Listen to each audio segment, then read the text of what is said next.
Sébastien Loeb face à Sébastien Ogier, l'affrontement entre les deux plus grands pilotes de l'histoire du rallye, deux Français au même prénom et dont les carrières se sont à peine chevauchées puisque la fin de règne de Loeb a coïncidé avec le début de celui d'Ogier. Malgré tout, les deux ont eu plusieurs occasions de croiser le fer et leur terrain de jeu préféré était sans nul doute le rallye Monte-Carlo. 18 victoires à eux deux, une hégémonie totale et le lieu idéal aussi pour déterminer qui est le meilleur. Sébastien Loeb et Sébastien Ogier, deux noms qui ont régné sur le rallye pendant près de 2 décennies, deux pilotes qui ont fait briller nos couleurs sur tous les terrains et remporté à eux deux 17 titres de champion du monde. 17! Et je ne peux pas dire consécutif, mais ça ne s'étale que sur 18 saisons. Le premier à débarquer en WRC, le championnat du monde des rallyes, est Sébastien Loeb, le patron, qui participe à sa première course dès 2001 et remporte le rallye Monte-Carlo dès sa première participation en 2002.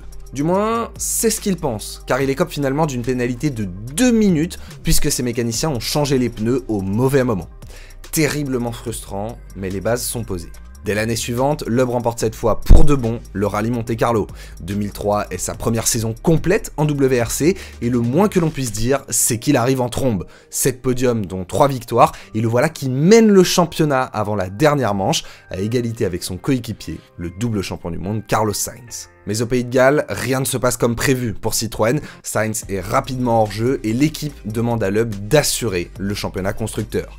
Il sécurise donc sa 2e place et échoue à un petit point du titre. Rageant, mais surtout motivant apparemment, puisque 2003 reste encore aujourd'hui la seule saison complète de Loeb en WRC où il ne décroche pas le titre. Dès sa 2e année, en 2004, il tutoie les sommets. 6 victoires et 6 2e places en 16 rallyes, le voilà champion du monde l'année de ses 30 ans. Oui, en rallye, les pilotes sont globalement plus vieux qu'en F1. En 2005, Loeb s'impose définitivement comme le meilleur pilote de rallye au monde avec 10 victoires sur l'ensemble de la saison, dont un 3e Monte-Carlo consécutif. Sa domination est telle qu'en 2006, il remporte le titre sans participer aux 4 dernières manches de la saison à cause d'une fracture de la clavicule consécutive à une chute en VTT. Bon, il faut dire qu'auparavant, il n'avait jamais terminé au-delà de la 2e place. Sainz, Solberg, Gronholm, les adversaires se succèdent, mais aucun ne parvient à faire chuter Loeb, qui continue d'empiler les titres. Celui qui le fait le plus douter est sans doute Mikko Hirvonen en 2009, qui attaque la dernière manche du championnat en tête du classement et n'échoue finalement qu'à un petit point de Sébastien Loeb. Mais sur ces dernières saisons, la concurrence prend une toute autre forme. Pour la première fois, elle arrive en interne chez Citroën. Un autre Sébastien, Ogier, monte en puissance et prend de plus en plus de place dans la maison du patron. Le natif de Gap est d'abord arrivé dans l'écurie junior, puis est promu dans l'équipe officielle aux côtés du maître des lieux. Et la cohabitation ne se passe pas très bien. Alors le duo est excellent, aucun doute là-dessus, le talent des deux mixé à l'expérience de Loeb et la fougue d'Ogier en font une paire quasiment inarrêtable. Le problème, c'est que le petit jeune devient ambitieux et qu'il commence à contester les consignes d'équipe. Au fil de la saison 2011, cette collaboration devient nocive et la marque au chevron finit par trancher en faveur de Loeb. Difficile de faire autrement, c'est quand même celui qui a porté l'écurie au sommet, qui l'y maintient depuis une décennie, et même si Ogier représente l'avenir, il faut savoir respecter l'ancien. Le petit jeune décide alors de quitter le WRC pour la saison 2012 et rejoint le projet Volkswagen qui débarquera un an plus tard. Il passe 1 an à développer la Polo R et grand bien lui en a fait. La transition entre les deux ères se fait de façon très fluide puisque Loeb acte la fin de sa carrière en 2012, même s'il participe tout de même à quelques rallyes en 2013 pour se faire plaisir, s'ajoutant une nouvelle victoire au Monte-Carlo. Entre 2003 et 2013, Loeb n'a été battu qu'une seule fois au rallye Monte-Carlo, mais la manche était absente du calendrier à 3 reprises, ce qui l'a empêché d'étendre sa série de 7 victoires. Enfin bon, pour le moment, Ogier a encore du boulot avant d'atteindre ce record. Cela dit, sa domination est tout aussi impressionnante que celle de son aîné. À partir de 2014, il enchaîne 6 victoires consécutives au Monte-Carlo et le voilà revenu à une petite longueur de Loeb. Il faut dire que l'Apollo est un monstre absolu. Sur ses 4 saisons chez Volkswagen, Ogier décroche 4 titres de champion du monde sans véritablement avoir de la concurrence. Sauf qu'à la fin d'année 2016, Volkswagen est prise dans le Dieselgate et décide de précipitamment quitter le WRC. Voilà le quadruple champion du monde en titre, sans volant. Il rebondit finalement chez Ford M Sport pendant 2 saisons, avant un très court retour chez Citroën, puis un départ chez Toyota. Et c'est ça la grande force de Sébastien Ogier, et ce qui le distingue de Sébastien Loeb, c'est qu'il a réussi à s'imposer avec plusieurs constructeurs différents, là où l'Alsacien a glané l'ensemble de ses 79 victoires avec Citroën. En revanche, Ogier a été battu au sommet de son art, ce qui n'est pas arrivé à Loeb. En 2019, lors de son retour chez Citroën, une nouvelle fois, ça se passe mal et il est battu par Ott Tanak qui met fin à une série de 15 titres consécutifs pour la France. Malgré tout, Ogier n'a pas dit son dernier mot et rebondit donc chez Toyota pour aller chercher 2 ultimes sacres de champion du monde en 2020 et 2021. Sur cette dernière saison complète, le Gapençais décroche également une 7e victoire au Rallye Monte-Carlo, égalant le record de Loeb. Alors techniquement, Ogier a aussi une 8e victoire en 2009, mais c'était pas dans le cadre du championnat du monde des rallyes, donc ça compte pas vraiment. Ainsi, avec 7 victoires chacun, les 2 rois du Monte-Carlo doivent se départager. Et même si 10 ans se sont écoulés depuis sa dernière saison complète, Loeb n'est pas prêt à laisser filer sa couronne.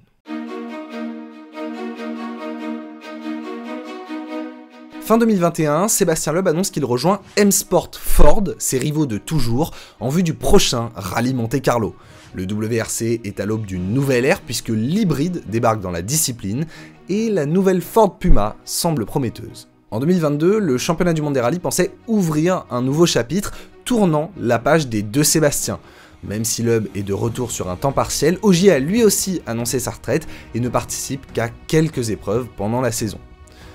Après, on se débarrasse pas d'eux aussi facilement. Et oui, c'est le problème, les 2 sont bien trop amoureux de la discipline et plus particulièrement du Rallye Monte-Carlo et veulent donc participer au lancement de cette nouvelle ère. Ogier est toujours chez Toyota et Loeb chez Ford. Donc, pour Ogier, personne ne doute du fait qu'il sera au niveau. Il est champion du monde en titre, il roule sur la discipline depuis une décennie, il reste dans la même équipe. Franchement, il n'y a pas de raison que ça continue pas, d'autant plus au Monte-Carlo, même s'il y a eu une nouveauté pour cette nouvelle saison, c'est le départ de son copilote historique, Julien Ingrassia, qui part à la retraite et est remplacé dans le siège passager par Benjamin Veillas. Chez Loeb, en revanche, le pari est plus que risqué. Son dernier passage en WRC chez Hyundai ne s'était pas forcément très bien passé et il file désormais vers ses 48 ans. Ajoutez à cela que le rallye n'est plus sa discipline principale, désormais c'est le Rallye Raid et son premier objectif c'est le Rallye Dakar. Or, vous le savez, le Rallye Dakar il a lieu début janvier. Loeb n'a donc que 3-4 jours entre la fin de cette course dans le désert en Arabie Saoudite pour se rendre dans le sud de la France, dans le froid, et essayer de faire quelques reconnaissances, mais il rate même une partie des essais avec la Puma. Comme si ça n'était pas suffisant, il s'est séparé de son copilote historique, la légende Daniel Elena, avec lequel il avait tout remporté, et est désormais accompagné par Isabelle Galmiche. Vous comprenez bien que ses espoirs de se battre pour la victoire au Monte-Carlo sont sur le papier assez faibles. Sauf que dans le sport, il ne faut jamais parier contre un champion, et encore moins lorsque celui-ci est surnommé le patron. C'est forcément qu'il y a une raison. Mais dès le shakedown, le jeudi matin, Loeb est dans le rythme. Mieux, il signe le meilleur temps sur le premier passage et n'est finalement qu'à 5 petits dixièmes d'Ogier. Une idée folle envahit alors les fans de rallye, et si le duel avait bien lieu ? Alors pour ceux qui ne suivent pas le WRC, sachez qu'un rallye s'étend sur plusieurs jours, là ça va du jeudi au dimanche, où on a en l'occurrence 17 secteurs chronométrés, donc c'est 17 portions de route fermée, appelées spéciales, sur lesquelles les pilotes sont à fond, et à partir desquelles on établit un classement. Le jeudi soir, dans la nuit folle du Turini, les fans sont survoltés pour accueillir les 2 champions du monde. Et ils le leur rendent bien, sur les 2 premières spéciales, c'est un doublé de Sébastien. Ogier mène le rallye avec 7 secondes d'avance sur Loeb, tandis qu'Elfyn Evans est le seul en embuscade sur sa Toyota, alors que les Hyundai sont d'ores et déjà repoussés à près de 30 secondes. Autre belle surprise tricolore, le jeune Adrien Fourmeau est à la 4e place, lui aussi au volant d'une Ford Puma. Mais le lendemain matin, Fourmeau fait de nouveau sensation pour de mauvaises raisons. En confiance, il part à l'attaque et signe de bons chronos, mais manque un freinage sur une zone d'ombre et part en tonneau. L'expérience fait déjà la différence. C'est d'autant plus rageant que la Ford Puma est rapide, très rapide même, sur la boucle matinale. Loeb signe les 3 temps scratch et s'empare des commandes du rallye. Il possède 10 secondes d'avance sur Elfyn Evans, et oui, le Gallois, vice-champion du monde en titre, est pour l'instant le seul à parvenir à s'intercaler entre les 2 Sébastien. attention tout de même à ne pas être en sur-régime. La matinée est en revanche plus compliquée pour Seb Ogier, un contact avec une barrière dès la première spéciale, et puis des dixièmes perdus par-ci par-là qui le font pointer à 13 secondes à la pause déjeuner. L'après-midi, les pilotes repartent sur les 3 mêmes spéciales que le matin, et les Ford sont une nouvelle fois à la fête. Loeb enchaîne un 4e scratch consécutif, puis c'est au tour de Gus Greensmith de remporter la première spéciale de sa carrière. Ogier parvient néanmoins à faire le boulot en remportant la dernière spéciale du jour, ce qui lui permet de revenir à un tout petit peu moins de 10 secondes de Loeb. Après 2 journées et 8 spéciales, les Sébastiens font la course en tête, tandis que la jeune génération fait grise mine. Les Français n'ont pour le moment laissé filer qu'un seul temps scratch et ont repoussé tous leurs adversaires à près d'1 minute. Un seul est encore en embuscade, Elfyn Evans, qui croit à ses chances de s'imposer comme le nouveau patron du WRC. Le samedi, les Toyota sont très matinales. Il n'est pas encore 9 h lorsqu'elles signent un triplé sur la première spéciale du jour, emmené par Elfyn Evans. Le Gallois est décidément très en forme. Loeb, lui, a un peu de retard à l'allumage, ne terminant que 7ème, mais les écarts sont encore très resserrés. Toyota enchaîne un nouveau triplé dans la 10e spéciale, emmené cette fois par Sébastien Ogier. Le Français prend les choses en main, et comme si le scénario de ce rallye Monte-Carlo n'était pas assez fou, il se retrouve à égalité parfaite avec son vieux rival. Pour Loeb en revanche, c'est mauvais signe. Après un excellent vendredi, son avance a fondu en quelques kilomètres et Ogier prend définitivement les commandes en signant un nouveau scratch en fin de matinée. La prise de pouvoir de Toyota donne peut-être des idées à Elfyn Evans qui continue d'attaquer, mais lorsque les 2 rois de la discipline ont décidé de se livrer une dernière bataille, il faut savoir abdiquer. Dans l'histoire du rallye, personne n'est capable de suivre Loeb et Ogier sur ce rythme. Si le Gallois a pu faire illusion pendant la moitié du week-end, comme Fourmeau la veille, il finit par partir à la faute. Evans est hors jeu, Breen, le 3e, est à plus d'1 minute et le reste de la concurrence à près de 2 minutes. Il n'y a plus aucun doute possible, un Sébastien va ajouter son nom une 8e fois au palmarès du rallye Monte-Carlo. Mais le samedi après-midi, la logique reprend le dessus. Aussi talentueux qu'il soit, Loeb a vu s'écouler 10 ans depuis son dernier sacre en championnat du monde, tandis que celui d'Ogier remonte à quelques semaines seulement. Bon après, quand je dis ça, vous imaginez que progressivement l'écart va se creuser entre les deux, mais c'est un petit peu plus compliqué que ça. À quelques instants du départ de la spéciale de Sisteron, la dernière de la journée, Loeb décide de tenter un pari. Malgré le verglas, il va passer des pneus slick, espérant que les conditions s'améliorent. Et Ogier a beau avoir 8 titres de champion du monde derrière lui, lorsqu'il s'en aperçoit, il copie en urgence le choix du patron. Bonne nouvelle pour les fans de rallye, ces deux-là vont se battre à armes égales. Et heureusement, car c'était pas vraiment le bon choix, hein. Les conditions sont loin d'être sèches et tous deux sont en grande difficulté avec leurs pneumatiques. Mais dans la difficulté, c'est Ogier qui s'en sort le mieux. En milieu de spécial, il colle 12 secondes à Loeb en 4 km à peine. Un premier tournant dans la fin de ce rallye. Le samedi soir, alors qu'il ne reste plus que 4 spéciales, Ogier compte une vingtaine de secondes d'avance. Un avantage solide. Mais au-delà du vainqueur, tout le monde se réjouit surtout d'être face à un affrontement épique où les vieux briscards donnent la leçon aux jeunes loups comme s'ils étaient seuls au monde. De retour à l'assistance, on sent la joie et l'excitation des deux Sébastien qui plaisantent autour de ce choix pneumatique. Moi je te copie comme un con. Hein. Je te dis, bon, je pense pas, mais bon, dans le doute, on va les mettre. J'étais trop énervé, après t'es allé trop vite. Dimanche matin, Loeb jette ses dernières forces dans la bataille. Il attaque fort et remporte la première spéciale du jour, mais lâche de nouveau 5 secondes à Ogier dans la suivante. À 2 spéciales du terme, Toyota semble en route vers un premier succès dans cette nouvelle ère. Oui mais voilà, en sport automobile, tant que l'on n'a pas passé la ligne, la victoire n'est pas assurée. Et à quelques kilomètres de la fin, sur une corde un peu sale, qu'il attaque un peu trop, Sébastien Ogier crève à l'avant-gauche. Un rebondissement inattendu et une mésaventure qui lui coûte 35 secondes. Le gars pensait est désabusé, mais c'est la dure loi du rallye. Au terme d'un rallye exceptionnel, mais sur lequel il n'était peut-être pas le meilleur, Loeb se retrouve donc en tête à 14 km de l'arrivée. Mais comme pour Ogier auparavant, la lutte ne sera pas terminée tant qu'il n'aura pas passé la ligne.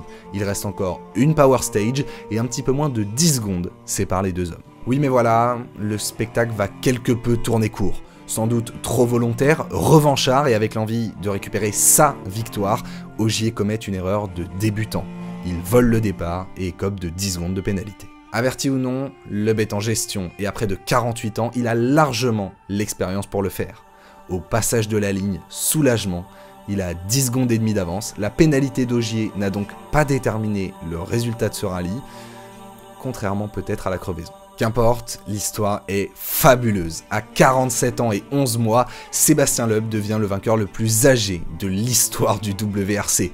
Et ce, au volant d'une nouvelle voiture, dans une nouvelle équipe, avec une nouvelle copilote, et alors qu'il sort de 2 semaines de Dakar.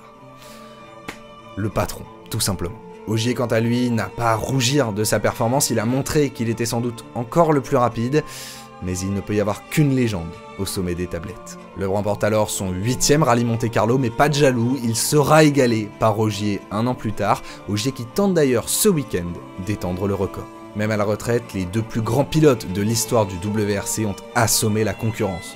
Le regretté Craig Breen, 3e, et le seul à moins de 2 minutes. La publicité pour le WRC n'est sans doute pas excellente, puisque ça montre que ce ne sont pas forcément les meilleurs pilotes qui vont se battre pour le titre, mais pour les fans, quel kiff! À 38 et 47 ans, Loeb et Ogier nous ont offert un dernier duel d'anthologie, c'est ce qui restera sans doute comme leur ultime véritable affrontement, et sur leur terrain de jeu quoi, au rallye Monte-Carlo. Voilà, c'était l'histoire d'un duel fabuleux où les vieux briscards ont donné la leçon aux petits jeunes, et comme le disait très bien Sébastien Loeb, les autres ont encore un petit peu de boulot.